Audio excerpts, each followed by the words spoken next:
tayo mga kapatid sa balitang pambansa. Sisimula na ng COMELEC ang preliminary investigation kay suspended Bamban Tarlac Mayor Alice Go. Kaugnay pa rin yan ang umano'y misrepresentation ng alkalde nang tumakbo ito sa Bamba noong 2022. Iimbestigahan ng COMELEC kung kwalipikado ba si Go na tumakbo kahit pa isa siyang dayuhan. Inaasahang magtatagal ng 2 hanggang 3 linggo ang investigasyon.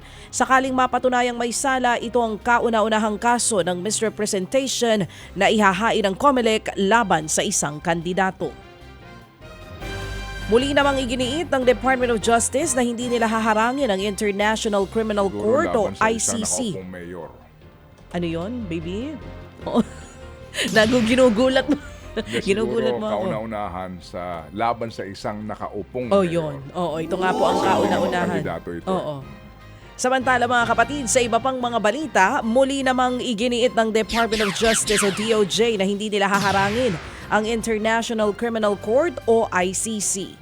Kasalukuyang iniimbestigahan ng ICC ang posible daw na crimes against humanity sa kasagsagan ng war on drugs ng dating Pangulong Rodrigo Duterte at ng Davao Death Squad.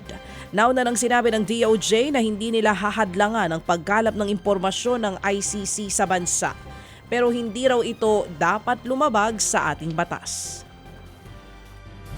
Hindi haharangan kasi nga international committee yan. Well, pwede silang pumunta dito. Pero hindi sila pwedeng manghimasok na magpadala ng sumpina, magtulong sa gobyerno na tawagin yung mga taong gusto nilang kausapin dahil these are coercive actions eh.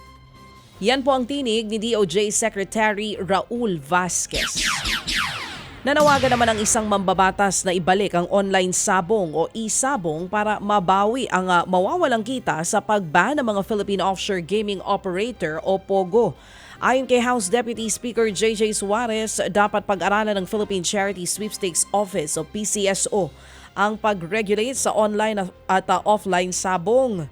Nasa 25,000 na mga Pilipino raw ang mawawalan ng trabaho dahil sa POGO ban. Ang giit pa ni Suarez, maituturing na billion-dollar industry ang e-sabong at oportunidad para sa pamahalaan na pag-aralan kung anong ahensya ang dapat na mag-regulate dito.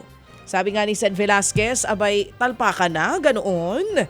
Ted Filon at DJ Chacha ngayon nasa Radyo 5 92.3 News FM Monday to Friday 6 to 10 a.m.